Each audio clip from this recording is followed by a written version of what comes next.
Good afternoon.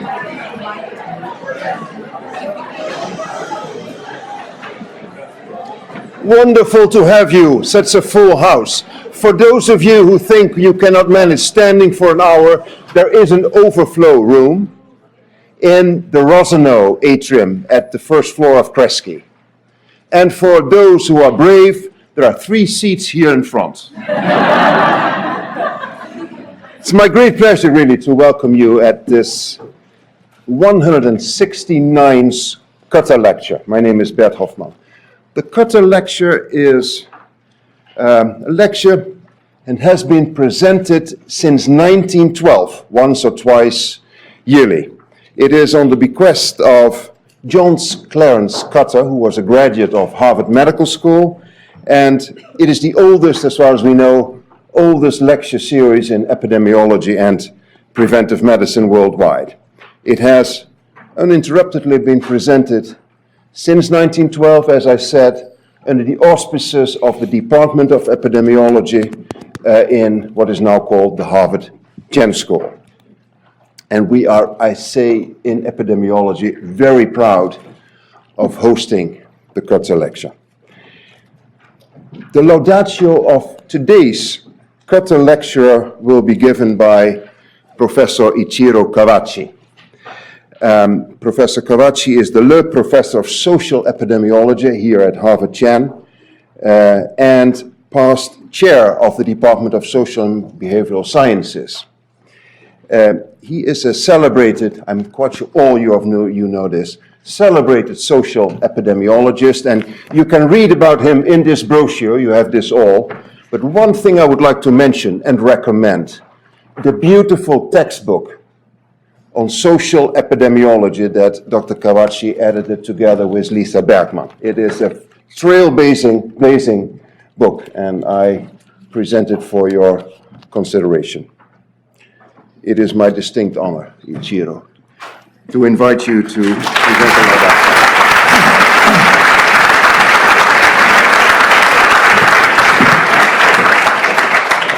Thank you very much, Bert. It is my honor to introduce Sir Michael Marmot to the Cutter Lecture today. Actually, Sir Michael hardly needs an introduction because he is the most famous social epidemiologist in the world.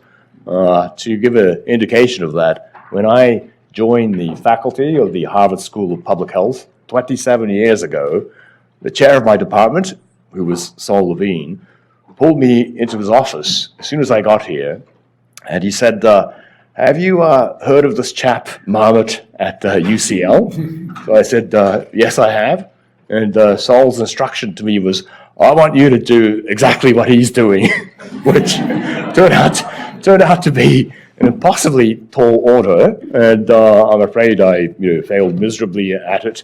But I wasn't lying when I said I knew of Sir Michael's work. As a matter of fact, the first time I came across his work was when I was still a medical student in New Zealand. And I came across his study, which is based on the Nihon-san cohort.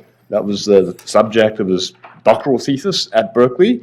If you all know, this is a immigrant study, a migrant study of Japanese people as they migrated from the Japanese mainland to Honolulu, Hawaii, and then ultimately to San Francisco. And the gist of the study, this migrant study, is that as the Japanese migrate toward America, the closer they get to the American mainland, the higher their risk of heart attack becomes. And I have to say, I confess, I felt some nervousness about reading this study, especially given the arc of my own immigration from Japan to New Zealand and ultimately ending up on the east coast of America. Every time I think of that study, I start to get some heaviness in my heart.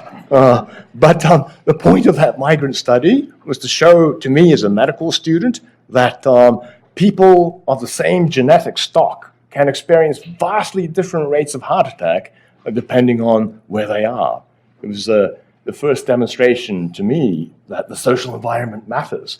And that's the opening insight of social epidemiology. Now, Sir Michael is most rightly celebrated for being the discoverer of the social gradient in health. That's probably the most important discovery he's made. Now I know that historians quibble about who discovered the gradient first and when. I'm told that William Farr reported on these social gradients in the 19th century Britain using mortality data.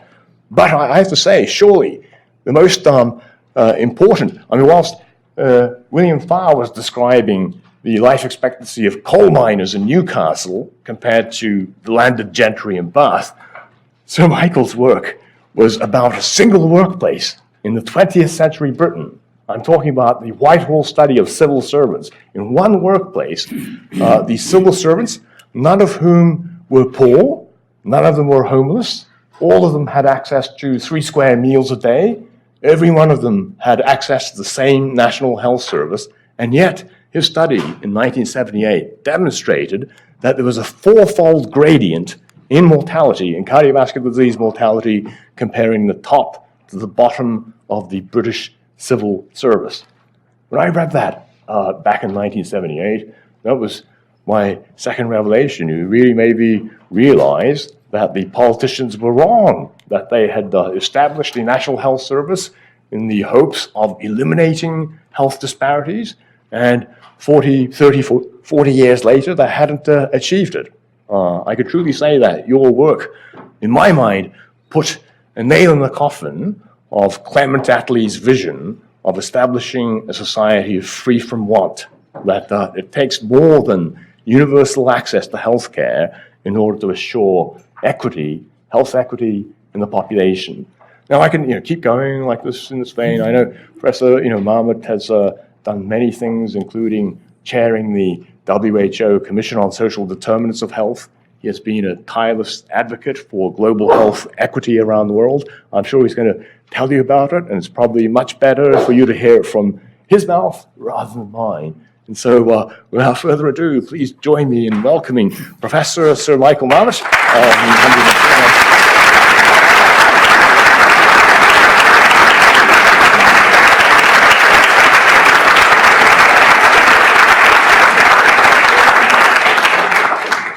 Goodness. It's an absolute pleasure to be back at Harvard. Just following on from what Ichiro said, the first time I heard about Ichiro, a senior scientist said, they say that this young man at Harvard is the young Michael Marmot. And I said rather wistfully, I thought I was the young Michael Marmot. It's okay, great. I'm just modest. It's just related to what Ichiro said, and I'll mention it. I produced a report in England, the so-called Marmot Review of Health Inequalities, and we've been monitoring what's been happening to health inequalities, and the social determinants of health. When I was here a year ago, I talked about my book, The Health Gap, the opening line of which was, why treat people and send them back to the conditions that made them sick. It's my message to the doctors. And I reported a year ago that we had observed the following. Life expectancy in England, I've taken it here back to the 1980s, but if you go all the way back to the end of the Great War, 1921 to 2011, pretty well, right through that period, life expectancy improved about 1 year every 4 years. Wow, 6 hours every 24 hours. Fantastic. You've got another 6 hours to go today, and you still have the same life expectancy at the end, provided my lecture doesn't put you to sleep. And then in 2011, it stopped. Something that had gone on for 90 years. In 2011, it stopped. And there was a marked slowdown. You can imagine 2011, what happened? Yeah, we did have a new government come to power in 2010. a Conservative-led coalition government, and they were a bit sensitive.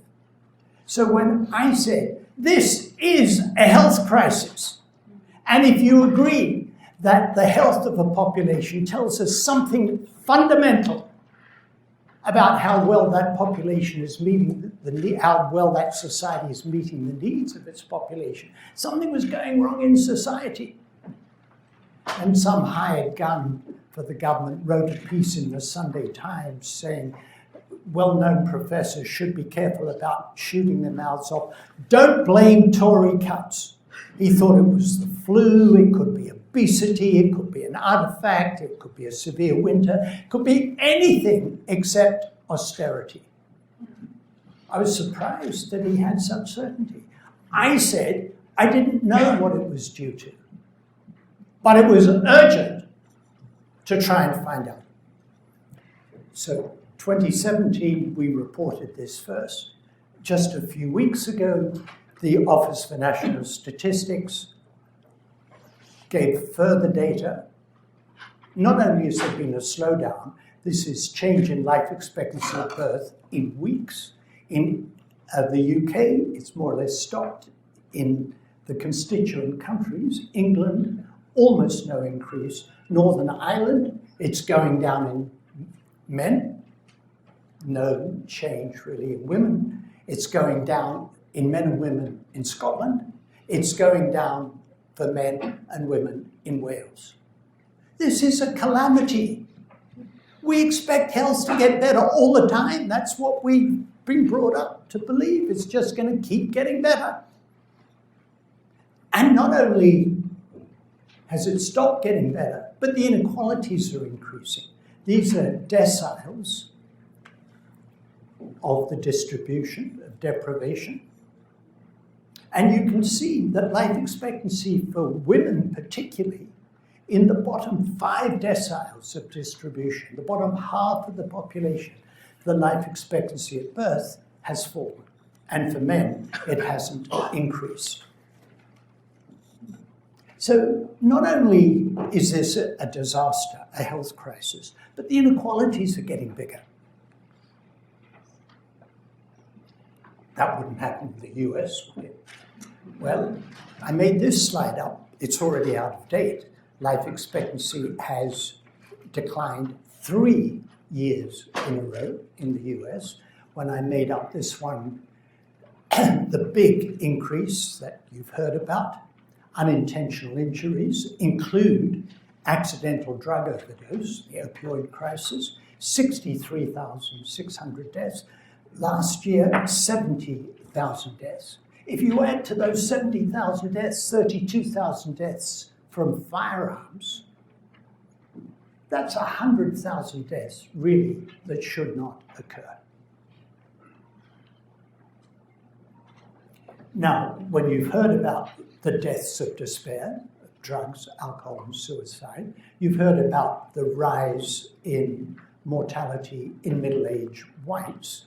But of course, just to remind you that don't forget the ethnic, racial differences. Life expectancy is lower, of course, in blacks than in whites. So it may have risen, mortality may have risen in middle-aged whites. But now you can actually see life expectancy beginning to decline. This is the latest Health United States 2017. It's actually now starting to go down, life expectancy in black men. And what's happened to inequalities in the US? Ichiro talked about the gradient. These are deciles of income distribution. Life expectancy at age 50 for men by year of birth. So people who were born in 1920 will be 50 in 1970. People who were born in 1950 will be 50 in 2000. So you see the gradient. Look at the year of birth, 1920. Each decile of income has higher life expectancy than the one below. Now look what's happened. For the poorest 10%, there's been virtually no change in life expectancy. And then the higher the income, the bigger the increase. So the social gradient is getting steeper. The inequalities are getting bigger. That's men. It's Friday afternoon, probably a bit exhausted. Are you feeling resilient enough for me to show you the next slide? I think I should get informed consent before I show you that. So that's men, this is women.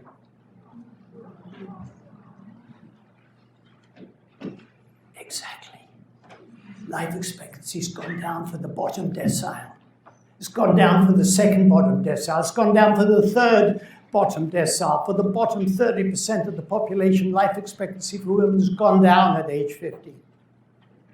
The gradients got dramatically steeper. The inequalities have got dramatically bigger. How can you get improvement in life expectancy for the whole population if you've got this big increase in inequalities?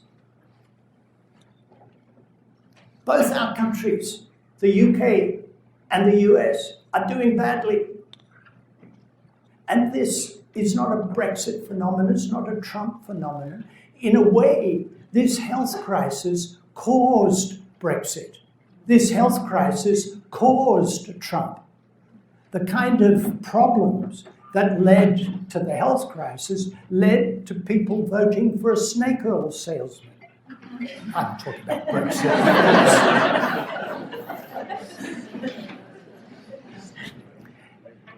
Is this inevitable? Do we just have to accept this? Can strategies to reduce health inequalities work? I hasten to add, I'm not party political. And if you believe that, you'll believe anything. The new Labour government in Britain did have a strategy to reduce health inequalities. Any evidence that it worked? Colleagues at the University of Liverpool looked at trends in life expectancy. They compared the poorest 20% of local authorities with the rest. And 1983 to 2003, before the new Labour government was elected in 1997, took a while to elaborate its strategy and to start working. So before the Labour strategy, the gap between the poorest 20% and the rest was increasing. During the period of the strategy, 2003 to 2012, the gap got smaller. Then, Conservative-led coalition government ditched all those previous policies, and the gap started to increase again. Now, the problem when you're doing this sort of thing, you can't have proof of causation. It's just this is the real world, and it's really difficult. We can't do the experiment. So I can't tell you definitely that the strategy worked. But it's consistent with what you would expect if the strategy worked. And I only recently came across this. I should have known about it. This is infant mortality in the United States, looking at the downward trend of infant mortality and deviations from that trend. Really interesting. What do LBJ, Carter, Clinton, and Obama have in common? And what do Nixon and Ford, Reagan and Bush, and George W. Bush have? I'm not very educated about US politics, so perhaps somebody can explain to me afterwards. But you can see during Republicans in the White House, there was a deviation from the downward trend. Infant mortality went up compared with the downward trend. And when there was a Democrat in the White House, it went down. So it's a bit like I just showed you for the new Labour government in Britain. It looks like government can make a difference. Whisper it. Government can make a difference. This is really shocking. Oh, I was in Hong Kong. Somebody named Ronnie Chan, who some of you will know, invited me to give a lecture to the Asia Center in Hong Kong. And so I gave him a title about social justice and so on. And then he told me the day before my lecture, I've changed your title. And your title is, Why is Hong Kong's Health Done So Well? I said, how can I give it? That's the reason I'm in Hong Kong. You invited me to Hong Kong to try and find out why Hong Kong's doing so well. How can I give a lecture? So I said, I've got a link question. Why has the US done so badly? I think I can answer that question. But maybe by trying to answer that question, you might reflect on why Hong Kong's done so well. If you look at life expectancy for men and women from 1960 to 2015, Japan was the clear leader all the way up. And Hong Kong not only caught up with Japan, but exceeded it. Hong Kong now has the world's longest life expectancy. There's the US. You're doing very well. You're just behind Cuba.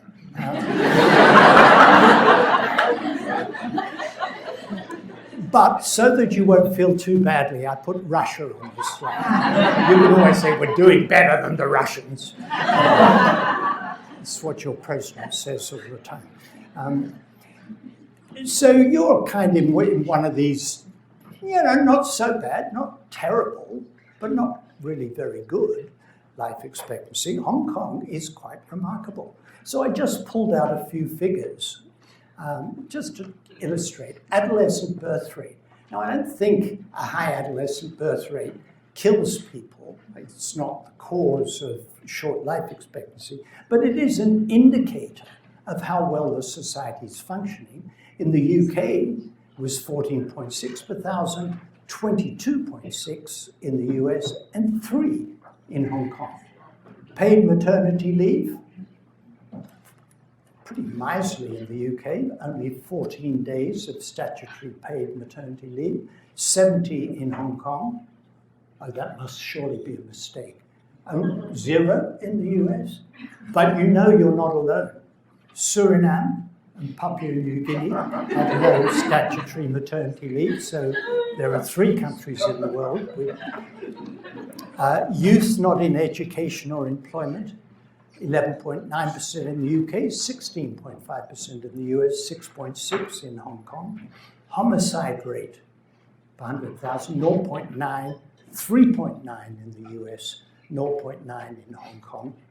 Incarceration rate, and I'm going to come back to that, 146, 700 in the US, and 114 in Hong Kong. I'm starting to get a glimmer of an idea as to why the US is doing badly and why Hong Kong is doing well. And this is a bit out of date. It's 2009 data from the OECD. For some reason, I couldn't get up-to-date data.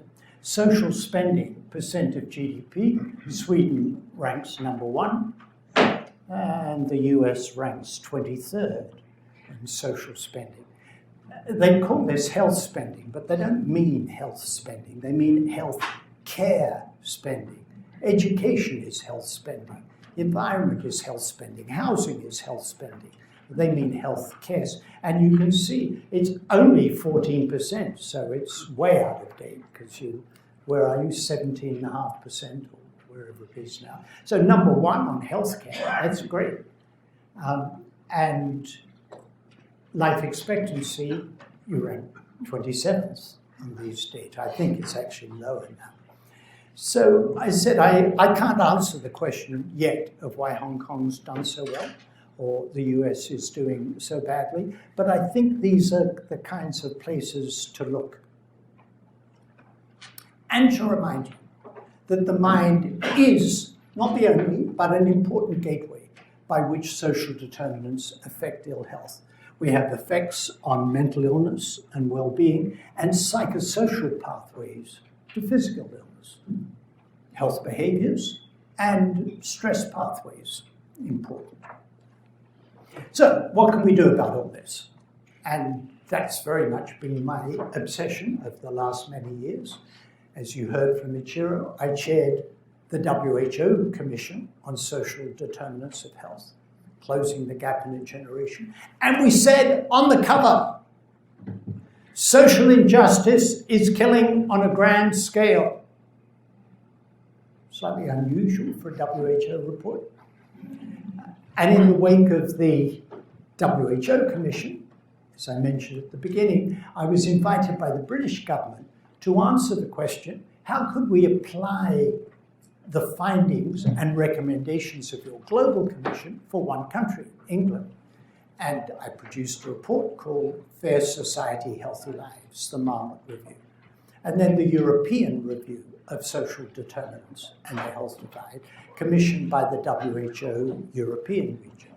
And now we are just finishing, we've published the executive summary, finishing the final report of the Commission of the Pan American Health Organization on Equity and Health Inequalities in the Americas. And I want to use that as the framework for how we go forward to think about action. This is an American version of the Preston curve.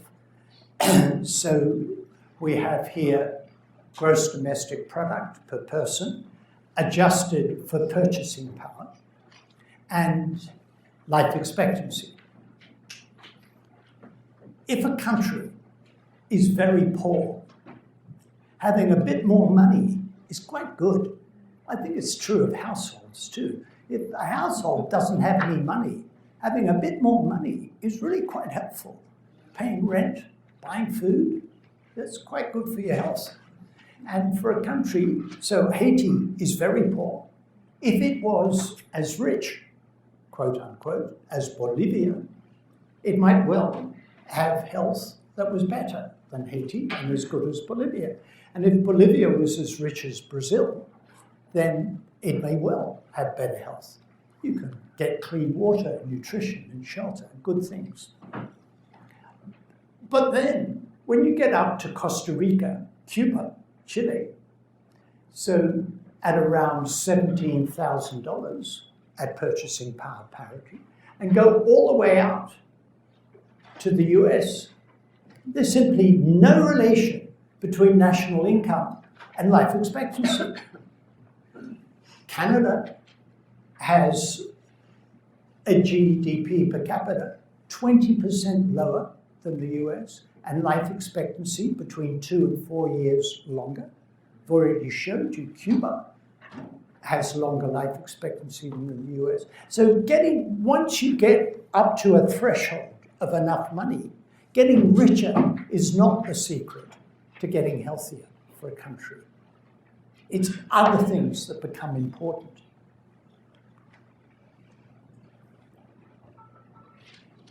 If we look at inequalities in the US and Costa Rica, Lisa Berkman pointed me to this. There's Costa Rica. This is inequalities in mortality, a relatively shallow gradient, and there's the United States. So if you're at the top end in the US, you do have lower mortality than in Costa Rica. But woe betide you if you're down the bottom end in the US, much worse than Costa Rica. And in the health gap, did I mention my book, The Health Gap? In The Health Gap, I write about Baltimore. A 20-year gap in life expectancy in Baltimore. Life expectancy in Upton Druid is 63, and in Roland Park is 83. The reason I'm showing it here is that household income in Upton Druid was $17,000. The poorest people in Baltimore had the same income as the average in Costa Rica. And yet the poorest people in Baltimore have life expectancy for men of 63. In Costa Rica, it's 77. with the same income adjusting for purchasing power. In other words, it's not lack of dollars by itself in Baltimore that's doing it. It's the social conditions that surround poverty. And I think that's key. So this was the conceptual framework for our PAHO Commission. For those of you who've read the WHO Commission report, it'll look somewhat familiar. We've got structural drivers, and I'll go through these: political, social, cultural, and economic structures, the natural environment, land and climate change, ongoing colonialism, and structural racism. When our commission was meeting, and some of our commissioners were talking about ongoing colonialism, I said, surely you mean historical colonialism? They said, no, we mean ongoing colonialism. And I never thought that I would write a report that talked about ongoing colonialism, but I have. I was convinced by the argument and the evidence. And then we have conditions of daily life, and the outcome is health equity and a dignified life. The argument being that the kinds of recommendations that we're making will lead to the possibility of people having dignified lives, and that will be correlated with better health and better health equity. Taking action, governance and human rights, and intersectionality, the idea that various kinds of disadvantage come together. So, structural drivers, inequities in political, social, cultural, and economic structures. I'll show you one example. Look at wealth inequality in OECD countries. 2004, 2010, so the United States. And the wealth inequality in 2010 was there, and it's gone up quite sharply. This is the average for the rich countries, the OECD countries. So the wealth inequality is huge in the US. And it's even bigger in the countries of Latin America.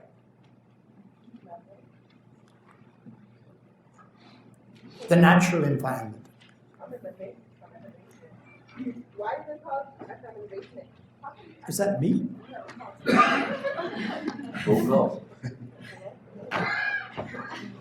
I thought maybe my iPad was fighting back. It was Siri saying, "Can I help you?" What came next, Siri? What? Energy generation mix. Look at this. Costa Rica, renewable energy. Nearly 100% of energy was renewables. And Central America as a whole doing pretty well.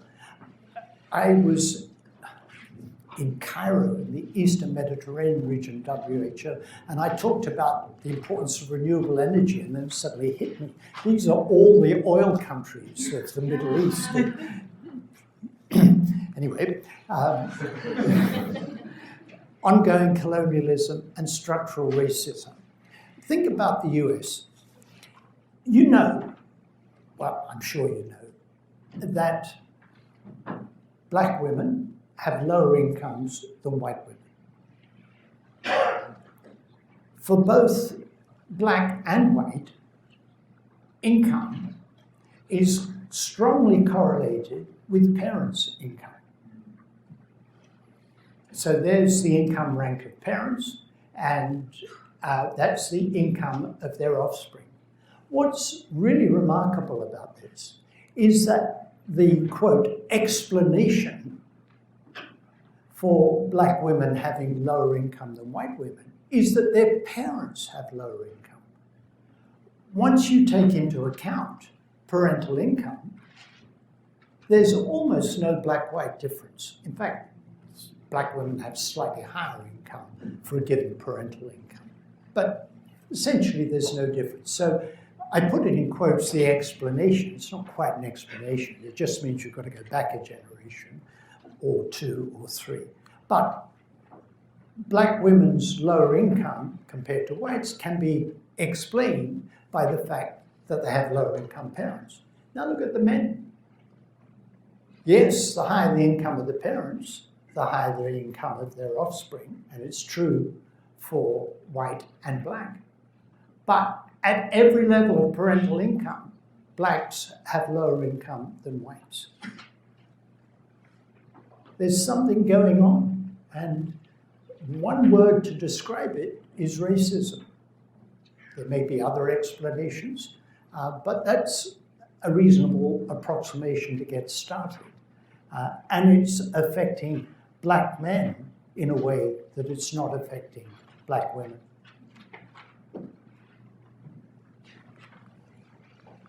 Conditions of daily life, equity from the start. We talk a great deal about good quality early child development and what you can do.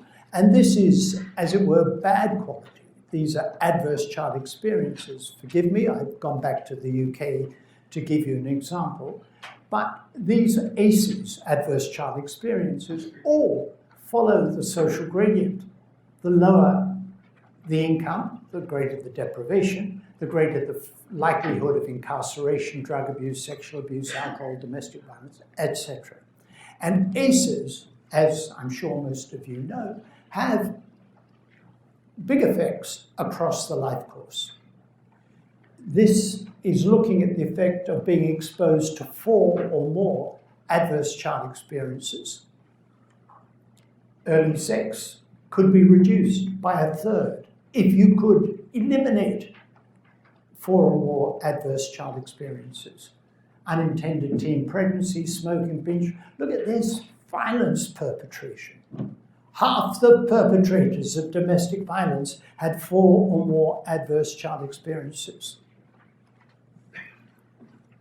Violence victimization, even more chilling. Half the victims of domestic violence had 4 or more adverse child experiences. And given that ACEs follow the social gradient, if we could reduce economic inequality, we could reduce the frequency of adverse child experiences and get improvement in all of these things. Let's look at some other measures. What UNICEF calls promoting peace and justice. Homicide, age 0 to 19, and bullying, age 11 to 16.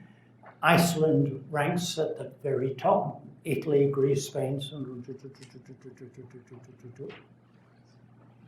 US ranks bottom, the worst of all of these rich countries on homicide, age 0 to 19, and bullying, age 11 to 16. When I said, I think I know where to look for the problems in US health, it starts early in life. I've skipped over the early child development, but we've got evidence for that. Neonatal mortality, suicide age 0 to 19, mental health age 11 to 15, drunkenness age 11 to 15, and fertility age 15 to 19. So it's a combined measure of health and well-being in young people. And Portugal, Iceland, and so on up there, the United States, way down near the bottom. We have a lot to say about work, a lot to say about dignified life at older ages. I'm concerned that you've got 6 hours of extra life expectancy. I don't want to take it up, all of it, talking about all of our evidence, so I'll skip over some of it. But I won't skip over this. Income and social protection is of vital importance. This again comes from UNICEF's report card 14. It compares child poverty in different countries, where child poverty is a relative measure. It's less than 60% of median income. So you've got Denmark, Iceland, Norway, Finland, Korea, where child poverty is 9, 10, 11%. United Kingdom, just under 20%. United States, 29%, just below Mexico. Child poverty is a political decision, and the evidence shows that by manipulating the tax and benefit system, you can reduce child poverty. Pre-tax and transfers, child poverty in the Nordic countries is rather similar to that in the United States. You like child poverty, which is why you don't do anything to reduce it.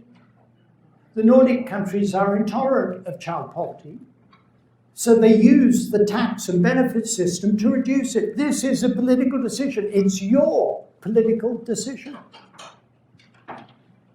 You live in a democracy.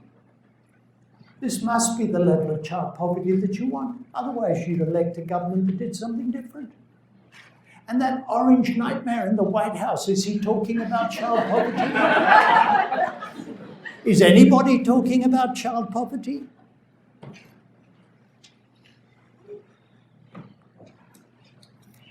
In London, 17% of children are living in households in poverty.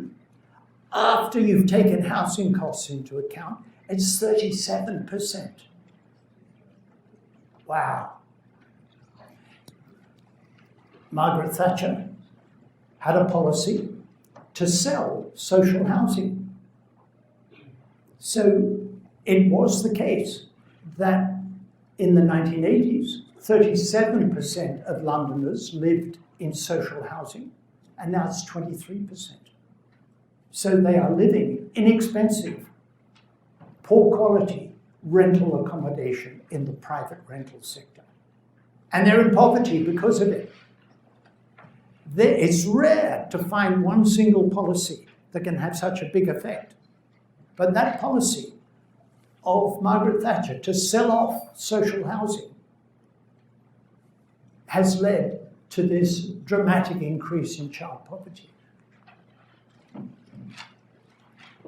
Work is supposed to be the way out of poverty. These are going back 1996, this is in England, to 2016-17, looking at households in poverty, classified by whether anyone in the household is working. And these red ones are workless families.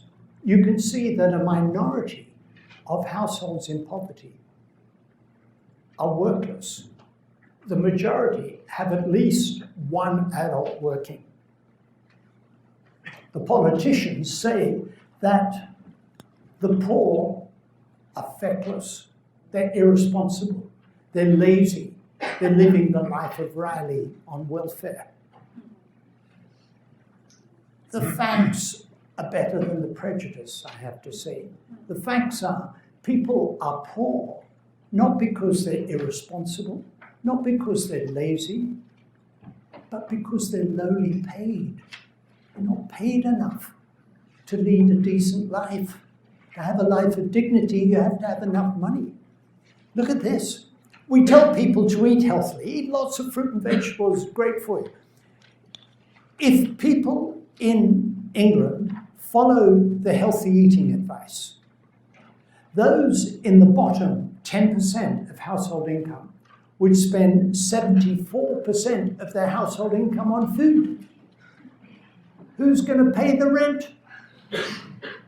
And if you pay the rent of this expensive private housing, how are you going to heat it? And children growing up in cold homes don't learn as well as children growing up in warm homes. Housing is a food issue. What about social mobility? This is a bit complicated. I have to work my way through it every time I look at it. It's looking at the percent of persons in the bottom and top quartile of income, with a father in the bottom quartile. So, look at Denmark. About a quarter of people in the bottom quartile of income have a father in the bottom quartile, and people in the top quartile of income, about a quarter, have a father in the bottom quartile. In other words, where your father's income bears no relationship to whether you're going to be in the top quartile or the bottom quartile of income in Denmark. Now look at the United States.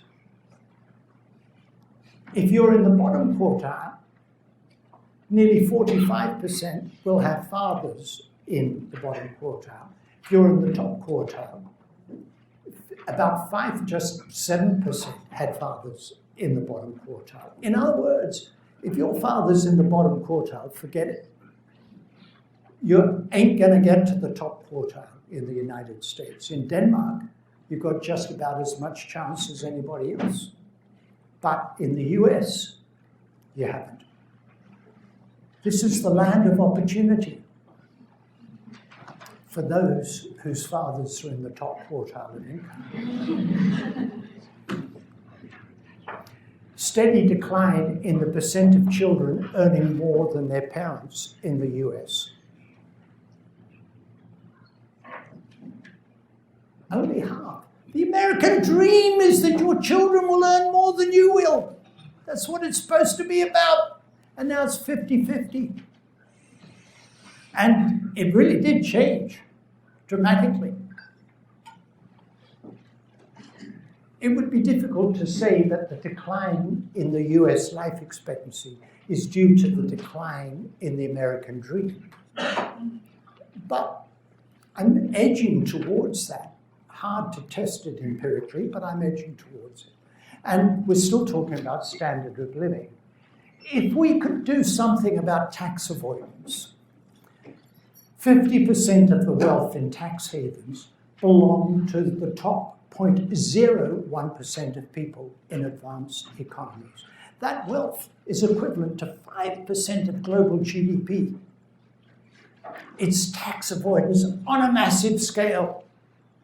And then added to that is avoidance of tax by multinationals. 600 billion euros a year shifted to the world's tax havens, 350 billion euros into European tax havens. I went to a meeting in Luxembourg, and I was looking as I was walking along the street, which country are you defrauding? Luxembourg's income, something like $90,000 per capita. Everybody's on the make in Luxembourg. And the Starbucks was hauled before the British Parliament. And they asked Starbucks, why don't you pay tax in Britain? They said, we don't make any money. Oh, that's so sweet. They're selling coffee to British people, out of the goodness of their hearts. How come you don't make money? Turns out they buy their coffee beans from the Netherlands. You've been to the Netherlands? They grow tulips. In the Netherlands, they have cows. They don't grow coffee beans. How come they buy their coffee beans in the Netherlands? They grow accountants in the Netherlands. So they've got these elaborate accounting schemes, so they don't pay tax. There's a Starbucks on every street. It's like New York in London. There's a Starbucks on every street corner, and they don't pay tax. Reducing violence. Stop Marmot talking. Where to reduce violence. So let me come back to Baltimore. I mentioned the $17,000. In the poor part of Baltimore, each year, a third of young people, aged 10 to 17, are arrested for a juvenile disorder. 1/3 each year. The chance of getting to age 18 without an arrest is quite small. And there were 100 non-fatal shootings for every 10,000 residents and nearly 40 homicides. And in Roland Park, the rich area, juvenile arrests, 1 in 50, not 1 in 3, no non-fatal shootings, and 4 homicides, not 40. So violence is a big deal, and arrests are a big deal. Why have I suddenly started talking about crime and unrest? Just try and keep this second idea in your mind just for a brief moment. I'll try and bring it together. I've got interested in recent years in the health of Indigenous Australians. And last year, I went to Alice Springs in the red heart of Australia, and I was taken to downtown Arayonga, a thriving metropolis of 230 persons. And this is the downtown, the council office, the health clinic. I was taken to the health clinic, and they said, very proud, they showed me the health education, health promotion posters to prevent obesity and diabetes, eat fruit and vegetables. We're in the middle of the desert. Do you know how much an apple costs in Alice Springs? And we're 2 hours drive from Alice Springs. And these poor benighted individuals who've got no employment whatsoever are being told to eat fruit and vegetables to prevent diabetes. Then back in Alice Springs, the biggest building by far in Alice Springs is the Supreme Court of the Northern Territory. It looms over the whole, talk about symbol. It looms over the whole town of Alice Springs. And the incarceration rate of Indigenous Australians in the Northern Territory is 2,400 per 100,000. For the non-Indigenous population, it's 186, a 13-fold difference. Wow.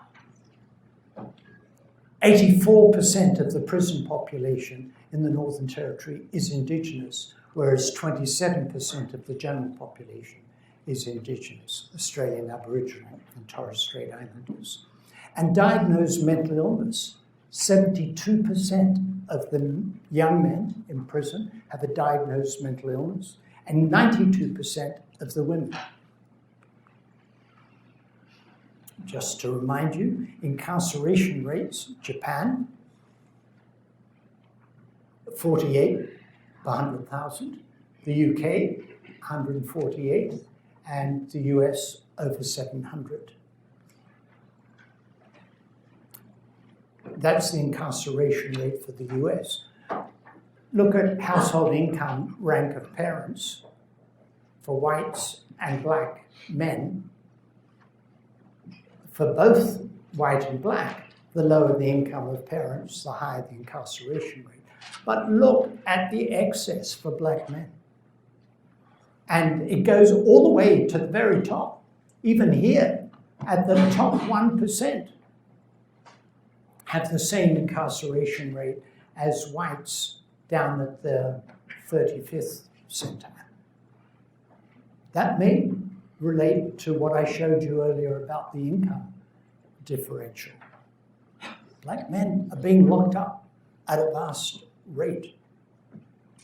And coming back to this issue of mental illness, I'm not an expert on this, so I did a little quick search. I found some figures from Denmark. Violent offending in 10% of males, 26% of females have a mental illness. In the UK, 80% of all criminal activity attributable to people who had conduct problems in childhood and adolescence. So I don't know what the right figure is, whether it's 10% or 80% of prisoners have a mental illness. It's a lot. Now, I said two ideas. Now it's really only one idea. Prevent mental illness. Half the lifetime risk of mental disorder, except for dementia, has its onset by age 14. Invest in early child development, preventing adverse child experiences. You'll get young people without mental illness who have less likelihood of being locked up. Prevent mental illness in children. And just continuing, this is back to the PAHO Commission framework, environment and housing conditions, health systems, governance, and human rights. Just one example of the human rights. Violence against women. Globally, 1 in 3 women throughout the world will experience physical and or sexual violence by a partner or sexual violence by a non-partner. 1 in 3 globally. Who's doing what? For the Swedish speakers in the room, the city of Malmö, okay, for the others, who are not Swedish speakers, the city of Malmö set up the Malmö Commission for a socially sustainable Malmö. We now, in Sweden, have at least 6 areas of Sweden that have set up their own commissions in, I can't do it, I'll ask my Swedish colleague here, Östergötland, Linköping. Thank you. No, it wasn't bad. Göteborg, Linköping, Norrköping, Östersund. I'll stop. I'll quit. So various areas of Sweden have set up their own commissions and taking action. And in fact, a lot of the take-up of our recommendations has been at city level. Coventry in England declared itself a Marmot city. I didn't realize this, that the logo of Coventry, you know the Lady Godiva story, is Lady Godiva. She was Coventry. And they had a picture of a little marmot, furry animal on a bicycle. And I thought, do I have to do a Lady Godiva, get my kit off and ride around Coventry on a bicycle? We were in Manchester on Tuesday this week, and we just signed a contract to advise Manchester to become a Marmot region, Manchester in England, to become a Marmot region. When we publish the Commission report from PAHO, we have a network ready to go, health equity network in the Americas. I spent a year as president of the World Medical Association, which is a pretty odd thing for somebody like me to do, because I say it's not what doctors do for patients. But I tried to get them interested. I said, why treat people and send them back to the conditions that made them sick? And said that doctors can get involved in the social determinants of health. And to a greater or lesser extent, they listened. And I think we're making a little bit of progress. But I want to finish with this. I found this quote: a well-being approach can be described as enabling people to have the capabilities they need to live lives of purpose, balance, and meaning. Where might I have found that quote? Amartya Sen? Yeah, could be. But it's not actually where I got it from. The New Zealand Treasury, the Ministry of Finance in New Zealand. This is their credo. That lady, that Prime Minister, doesn't just have emotional intelligence. This is her approach to governing, the Treasury. So my 2 messages in a world of post-fact politics are evidence-based policy presented in a spirit of social justice. Remember, we said on the cover of the WHO Commission, social injustice is killing on a grand scale. When Ichiro and I met with some of the fellows in his lab yesterday, there was a lot of what one's come to expect of angst. The world's a terrible place at the moment. Brexit, Trump, Orban, lots of problems around the world. So I finish with what I saw in the mall in Washington, D.C., quote from Martin Luther King: I believe that unarmed truth and unconditional love will have the final word in reality. Unarmed truth and unconditional love. Evidence-based policy, that's close to unarmed truth. Spirit of social justice, Dr. King said it better, but unconditional love. I believe that unarmed truth and unconditional love will have the final word in reality. This is why right, temporarily defeated, is stronger than evil triumphant.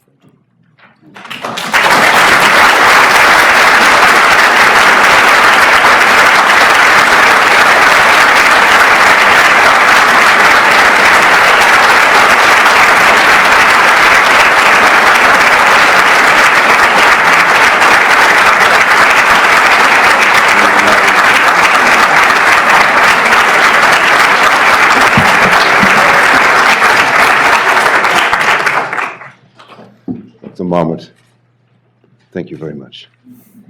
Would you allow us to ask you questions or make comments? Sure. Please. Whom can I give the floor? Yes, please. Thank you so much, Dr. Roland, for a wonderful talk.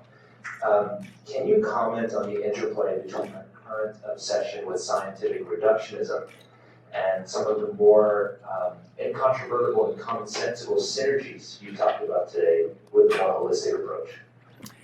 Yeah, my own view, for what it's worth, is that knowledge, wherever we get it, is a contribution to our civilization. So I'm not critical of reductive science, so-called. If we can understand the structures of the cell and molecular biology, great. We may get advances in therapy and all sorts of things. So I think that's a great contribution to our civilization. That doesn't mean that that should be the only research we do. It's just as important to be scientific about looking at systems and looking at social and psychological processes, because they have a fundamental importance as well. So I would never say stop investing in that and just do the other stuff. We need to do it both, because in the end, knowledge is better than ignorance. Other questions? Yes, please. Thank you, Michael. Thinking about priority setting, I mean, it seems like there's a whole sort of set of things that have collectively led to positive or negative outcomes in different settings, which is quite complicated. I wonder if it's fair to say that spending hundreds of billions of dollars on housing and early childhood development is arguably a better idea than spending trillions of dollars on more healthcare. Yeah, I mean, clearly there was a British cardiologist who was asked the question, looked at the level of interventional cardiology in Britain and in the United States, and he was asked who's got it right, that much in the US, that much. He said, I'm not sure, but I'm sure the right answer is somewhere in between. So it's almost certain that you spend too much on healthcare, and the money you spend is maldistributed.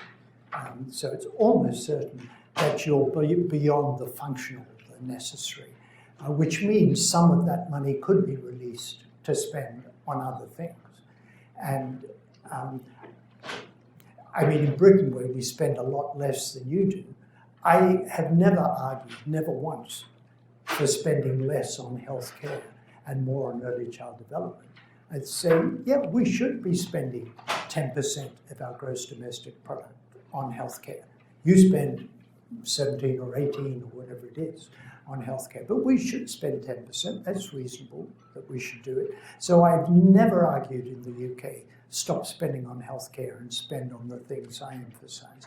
We have enough money to spend on both. We have enough money. We don't have to reduce the top rate of tax. We're a very rich country. The UK, at least until it finally crashes out of the European Union, is the 5th biggest economy on the planet.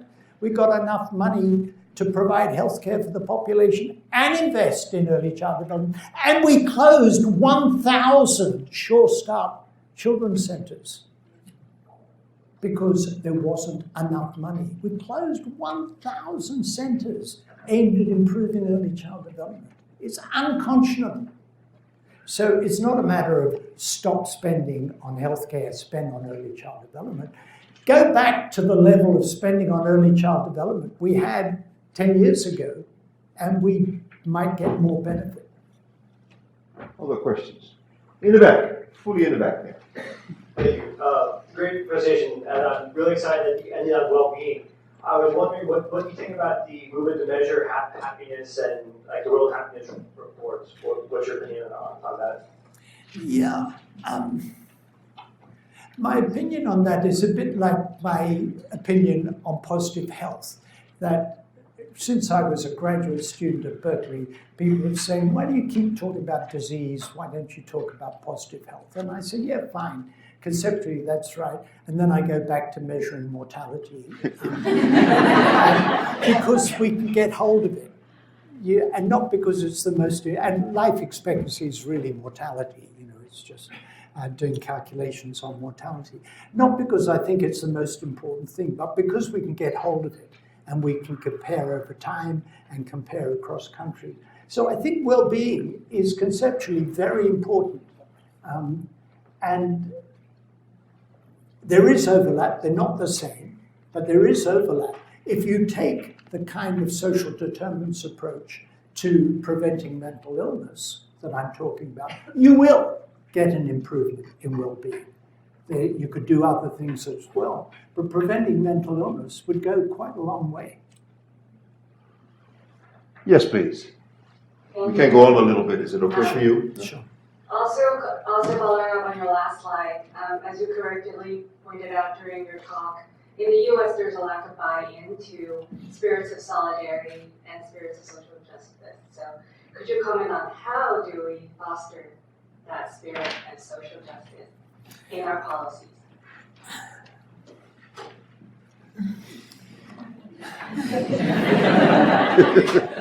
I said to the fellows yesterday that we had a good session, say, with Ichiro's lab, and I quoted some figures from Ipsos Mori, a polling company. They produced something called the Veracity Index. And the question, I know the UK figures, but I'd be surprised if the US figures are very different. They say, now I'm going to read you a list of people, and I want you to tell me if you trust them to tell the truth. Number one, nurses, trusted by 93% of the population to tell the truth. Number two, doctors, trusted by 91%. And then judges, scientists, teachers. No prize for guessing who brings up the bottom. Politicians, generally trusted by 12%. Government ministers by 20%. Journalists, 24%, just below real estate agents. So those of us who are doctors, nurses, teachers, scientists have earned the trust of the population. We need to make our voices heard. We stand for important things. We stand for truth. We stand for social justice. And we're trusted. Now, how you go from that insight to counteracting Fox News, I don't know. But I'm sure that everybody in this room has an important role to play. Because, well, I know one thing. You are all here because of your respect for truth. You wouldn't be at a university if you didn't respect truth. Why would you be here? That's what learning knowledge is all about. And I'm guessing that you have a commitment to social justice. In the end, improving health for everybody is driven by a concern for social justice. So we, all of us, have key roles to play. We're trusted and we have the right values. And a concern for social justice won't just arise spontaneously. It'll come if people like us work to make it happen. This is our mission. Thank you very much.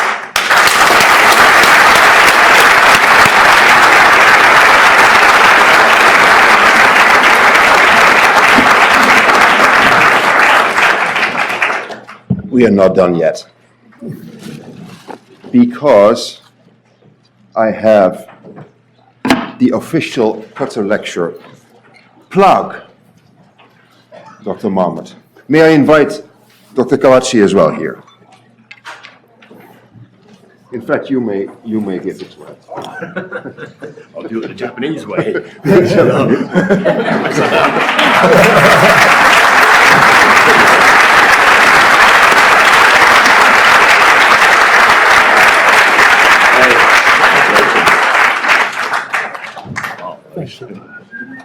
Thank you. Thank you very much, Dr. Marmot. May I now, give me a little bit of words still. I would like to namely thank those who have been involved in organizing this and then invite you to a reception upstairs. I would like particularly to thank Coppelia Liebenthal,